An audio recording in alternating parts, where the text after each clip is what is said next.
สบายดีสาวเทรดเดอร์ทุกท่านเนาะในวิดีโอนี้เนาะข้าพเจ้าจะมาสอนวิธีการถอนเงินจากโบรกเกอร์ XM เนาะโดยผ่านคริปโตเคอเรนซีหรือว่าผ่าน Binance หรือว่าถอนเข้า Binance นั่นเองเนาะฉะนั้นทุกท่านที่เทรดกับโบรกเกอร์ XM เนาะแต่ว่ายังบ่ทันได้ฝากหรือว่าถอนผ่านช่องทางคริปโตเคอเรนซีเนาะแนะนำเลยเนาะวิธีการถอนเนาะแม่นให้เฮากดที่คำว่า withdraw เนาะกดที่คำว่า withdraw ซึ่งข้าพเจ้าจะถอนเงินจากบัญชีตัวทำอิฐเลยเนาะให้กดที่คำว่า withdraw เข้าไป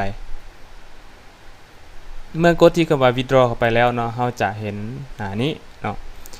เมื่อเราเห็นหน้านี้เนาะหน้านี้ก็คือเป็น withdraw method เนาะก็คือ2ทางการถอนเนาะก็คือในนี้มันจะมีอยู่2ทางเนาะซึ่งในนี้ข้าพเจ้าจะพาเพื่อนๆมา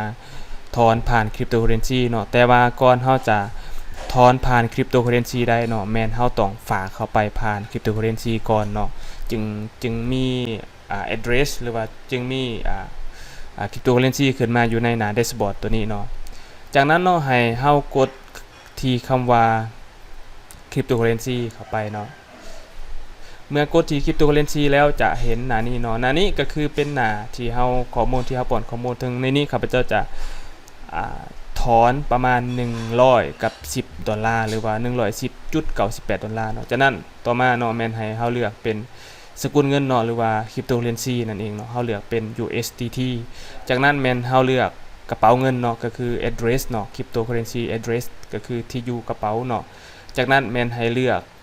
network เนาะก็คือ TRC Sound เนาะเฮาเลือกเป็น TRC Sound network คือเป็นตัวสำคัญเนาะ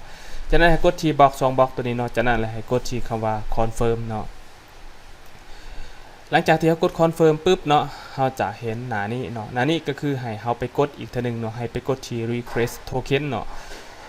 เมื่อเรากดที่ request token ปุ๊บเนาะเราจะเห็นหน้านี้เนาะหน้านี้ก็คือให้เราไปยืนยันอีเมลเนาะจากนั้นเมื่อเราเห็นหน้านี้เนาะให้เพื่อนๆไปกวดเบิ่งอีเมลเนาะซึ่งในนี้ข้าพเจ้าจะกวดเบิ่งผ่านโทรศัพท์เนาะหรือว่าผ่านมือถือนั่นเองเพราะว่าข้าพเจ้าบ่ได้ล็อกอินอีเมลอยู่ในคอมพิวเตอร์เนาะฉะนั้นให้ไปล็อกอินผ่านมือถือเนาะจากนั้นเมื่อเราเห็นอีเมลแจ้งมาเนาะให้เรากดที่คำว่าคลิกที่นี่เนาะจากนั้นแล้วเราคลิกที่นี่เข้าไปปุ๊บเนาะเราจะเห็นอันนี้เนาะหลังจากที่เราเห็นอันนี้แสดงว่าเราจะถอนเงินสำเร็จแล้วเนาะหลังจากที่เราถอนเงินสำเร็จไม่แต่ให้เรารอถ่าเนาะให้เรารอถ่าเงินเข้า Binance เนาะหรือว่าเราสามารถกวดเบิ่งกระเป๋า Binance ของเราว่าเงินเข้าแล้วบ่เนาะอันนี้ก็คือการถอนเงินผ่านคริปโตเคอเรนซีเนาะจากโบรกเกอร์ XM เนาะสำหรับคลิปนี้เราขอจบเพียงเท่านี้เนาะสำหรับท่านใดมีคำถามหรือว่ามีปัญหาเกี่ยวกับการถอนก็สามารถสอบถามได้เนาะสำหรับวิดีโอนี้ก็ขอขอบใจเนาะ